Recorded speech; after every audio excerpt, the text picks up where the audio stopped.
इस सवाल ने इजरायल की सेना को परेशान कर दिया है।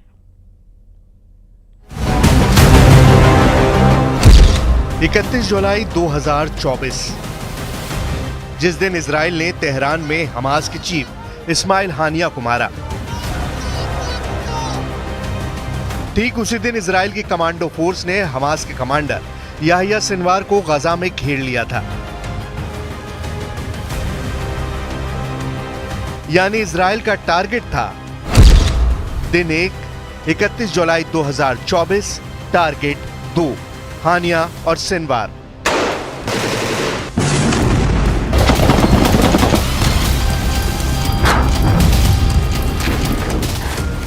लेकिन जब इजरायल के कमांडो दक्षिण गजा में उस सुरंग में पहुंचे जहां सिनवार के छुपे होने की खबर थी, तब तक सिनवार भाग चुका था। लेकिन वहां जो मिला उसे देखकर इजरायल की फौज दंग रह गई। इस सुरंग में सिनवार के पास थे 83 करोड़ रुपए। जी हां, 83 करोड़ रुपए उस सुरंग से मिले हैं जहां सिनवार छुपा हुआ था। सिनवार ने सुरंग में अपने पास रखी हुई थी इजरायली करेंसी शेकेल।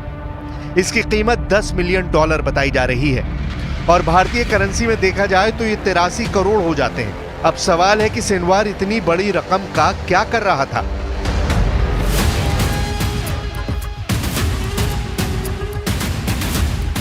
सिनवार बहुत चालाक है। वो हमेशा से हमास का बहुत ही सियाना कमांडर माना जाता है।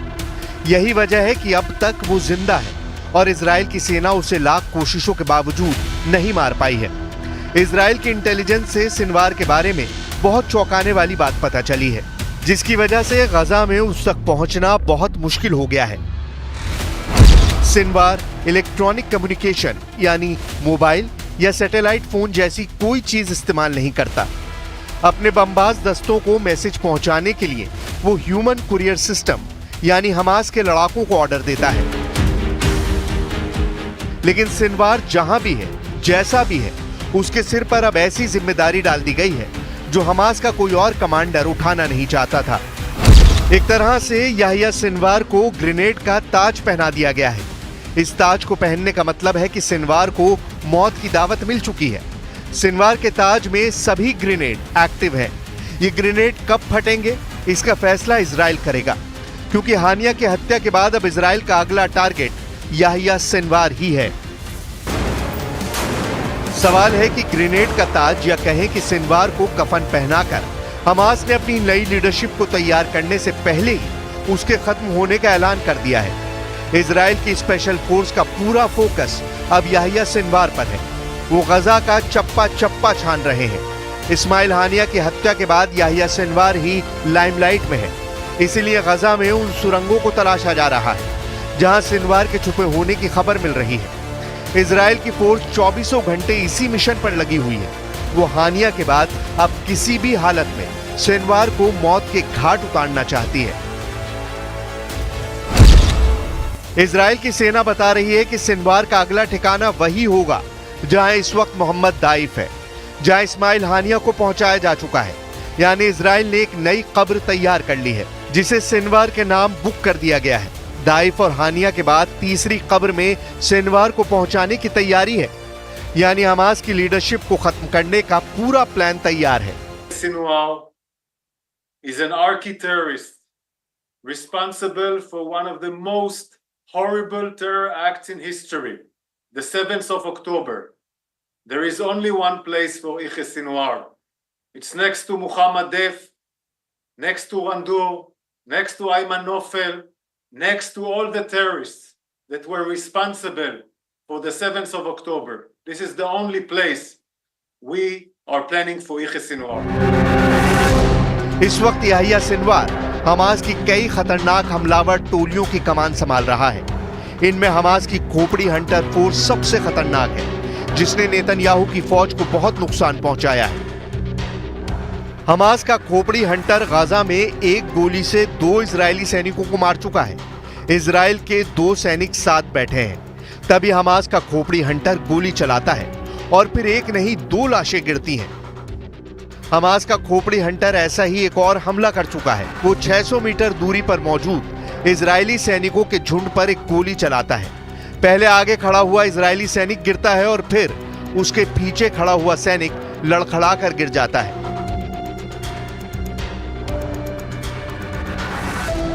इसके बाद इजरायली प्लाटून में अफरा तफरी मच जाती है।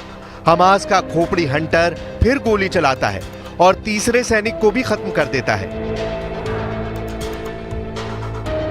ऐसे ही एक हमले में हमास ने इस इजरायली टैंक कमांडर को मार डाला। इजराइल का एक और टैंक कमांडर हाथ उठाकर इशारा कर रहा था, तभी उस पर भी हमला होता है और वो गिर जाता है। हमास के खोपड़ी हंटर गाजा में मौजूद इजरायली सैनिकों पर चारों तरफ से हमला कर रहे हैं। यहां एक सैनिक पीछे से हुए हमले से मारा जाता है। ऐसे ही हमलों को तेज करने के लिए हमास ने याहिया सिनवार को अपना नया कमांडर बनाया है, लेकिन ये फैसला लेने में उसे 5 दिन लग गए। तेहरान में हमास चीफ इस्माइल हानिया की हत्या 31 जुलाई को हुई और याहिया सिनवार को 6 अगस्त को हमास पोलित ब्यूरो का नया चीफ बना दिया गया। इन 5 दिनों में गाजा की सुरंगों से इजरायली सेना के खिलाफ ऑपरेशन जारी रहे। सिनवार को बार बार बताया जाता रहा है कि अब हमास की कमान उसके हाथों में दी जा सकती है। हानिया के बाद हमास के पास उससे बेहतर कमांडर और कोई नहीं है। regard to Mr. Sinwar, he has been and remains the primary decider when it comes to concluding a ceasefire, and so I think this only underscores the fact that it is really on him to decide whether to move forward with a ceasefire that manifestly will help so many Palestinians in desperate need, women, children, and men, who are caught in the crossfire of Hamas is making in Gaza. America ने कहा है कि ceasefire का फैसला करना अब Sinwar के हाथों में है, जबकि सच यह है कि उसे तो ग्रेनेड का ताज पहना दिया गया है। इसमें कोई शक नहीं कि याहिया सिनवार को ग्रेनेड वाला ताज या कहें कि उसे कफन इसलिए पहनाया गया क्योंकि हमास के बाकी लीडर्स ने हानिया की मौत के बाद ये पद संभालना सही नहीं समझा, या फिर उन्हें भी एहसास हो गया कि इजराइल का अगला टारगेट वो होंगे, इसलिए बेहतर है कि ग्रेनेड वाला ताज सिनवार को पहना दिया जाए और ऐसे ही उसे हमास का नया चीफ नियुक्त कर दिया गया। जब सिनवार गाजा की सुरंगों से ऑपरेशन कर रहा था, तभी तेहरान से खबर आई कि हानिया की मौत एक धमाके में हो चुकी है। यह ऐसा हमला था जिससे ईरान के कई पावर सेंटर बुरी तरह हिल गए। हानिया की हत्या तेहरान में हुई और सदमा सबसे ज्यादा ईरान से जुड़ी उन ताकतों को लगा जो ईरान से बाहर है। गाजा में हमास बुरी तरह हिल चुका है। हाल यह है कि जब से हानिया की मौत की खबर गाजा में फैली है, वहां की सुरंगों में छुपा याहिया सिनवार रोज दहाड़े मारकर रोता है। अपने बॉस इस्माइल हानिया को याद करके सुरंग में मौजूद हमास का नया कमांडर याहिया सिनवार बहुत बेचैन हो जाता है। उसे पता चल गया है कि अगला नंबर उसका है। इजराइल अब सिनवार को भी नहीं छोड़ेगा। इस बात का एहसास पूरे हमास को हो गया है। क्या हानिया के मरने से गाजा में हमास की भी मौत पक्की है या उसकी लड़ाई जारी रहेगी?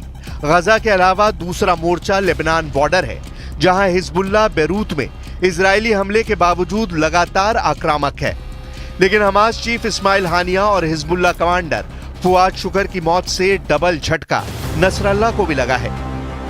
बैरूत के दहिया इलाके में अपने हेडक्वार्टर के तहखाने में बैठा हसन नसरल्लाह अपने कमांडरों के साथ लगातार मीटिंग कर रहा है। हिजबुल्लाह के हेडक्वार्टर में न सिर्फ हानिया का मातम मनाया जा रहा है, बल्कि हिजबुल्लाह अपने कमांडर फवाद शुक्र को भी बहुत मिस कर रहा है। गाजा में हमास की ताकत उसकी लीडरशिप में रही है। हानिया गाजा में नहीं रहता था, लेकिन उसको मार डाला गया। अब हिजबुल्लाह चीफ हसन नसरल्लाह को भी मालूम है कि इजराइल को उसकी बेसब्री से तलाश है।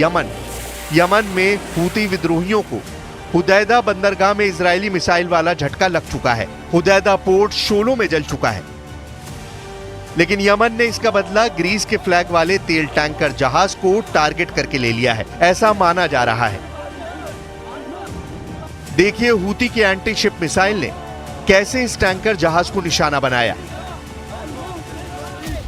ऐसे ही हमलों की वजह से गजा और इजराइल युद्ध और तेज होता जा रहा है।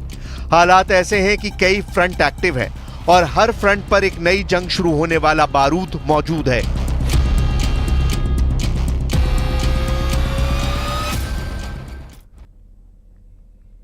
पाकिस्तान के बलूचिस्तान